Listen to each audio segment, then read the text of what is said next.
আমি আপনার কথা বলে রাখি, ছেলেরে বলবো না। আমার বয়স যদি কম থাকতো না, তাহলে বুঝে গিয়েছেন মোটামুটি। এই যাই।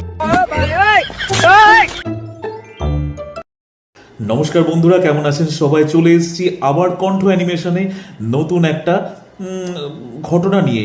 কি বলেন তো, আমরা না এই গত সপ্তাহ, আজকে রবিবার, গত রবিবার দিন আমি মাকে নিয়ে গেছিলাম ধূমকেতু সিনেমাটা দেখতে। হ্যাঁ, ধূমকেতু, একদম ঠিক নাম শুনেছেন, ধূমকেতু।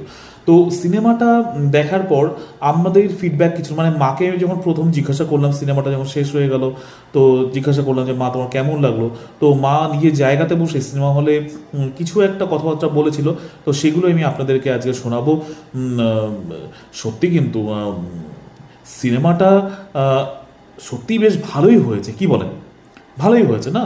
মানে আমরা যারা সিনেমা প্রেমী বা সিনেমা ভক্ত, সিনেমা দেখতে ভালোবাসি, তো আমাদের কাছে সত্যি কিন্তু ভালো লেগেছে। কারণ আমরা কিন্তু সত্যিতেই বুঝতে পারিনি যে কি থেকে কি হয়ে গেল, মানে আমাদের সময়টা কোথা থেকে কোথায় চলে গেল।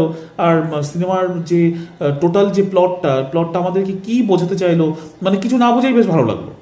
ঠিক না? মানে আমার আমার ধারণা এটা। আমি মাকেও জিজ্ঞাসা করবো, মা তোমার সিনেমাটা কেমন লেগেছে, তুমি একটু আবার বলো, যেটা তুমি আমাকে বলেছিলে সে তুমি আবার বলো দর্শকদের সামনে। আহ, ও, সবাই ভালো আছেন? এই নমস্কার। আমি কি বলবো, সে ছেড়ে আমার ছাড়বেই না। হ্যাঁ, আগের দিন রাত্রিবেলা শোয়ার সময় বলিয়ে রেখে দিয়েছে, মা তোমারে, আমার তো ছুটির দিন রবিবার, তা তোমারে আমি নিয়ে যাবানে ওই সিনেমা দেখাতে, ধূমকেতু দেবে সিনেমা। আমি ওর একটু ভালোবাসি, দেবে দেবে। শোনেন, আমি আপনার কথা বলে রাখি, ছেলেরে বলবো না। আমার বয়স যদি কম থাকতো না, তাহলে বুঝে গিয়েছেন মোটামুটি। এই যাই হোক, ছেলে দেখতে গেছিল, তা আমার নিয়ে গেছিল ধূমকেতু, দেখলাম।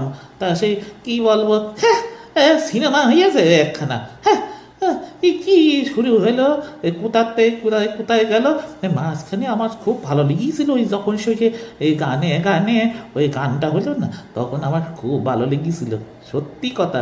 তাই নাকি মা?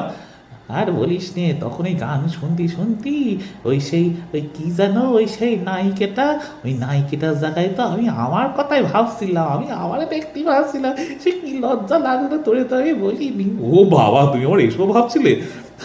আর কি বলবো তোরে আমি, বুড়ো বয়সে ভীমরতি ধরে গেছিল ওই গানটা শুনে। আমার কিন্তু গানের প্রতি আমি পাগল হয়ে গেছিলাম।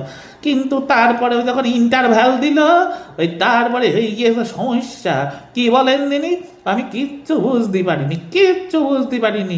কোথার থেকে যে কি হয়ে গেল, দেব নিজেরা কি একখানা ভেবে ফেললো। ওই তারপরে সবার মাঝখানে গিয়ে যখন নিজেরা বেলাস্ট করলো না, ওই তখন থেকে আমার মনটা পুরো, হ্যাঁ, ওই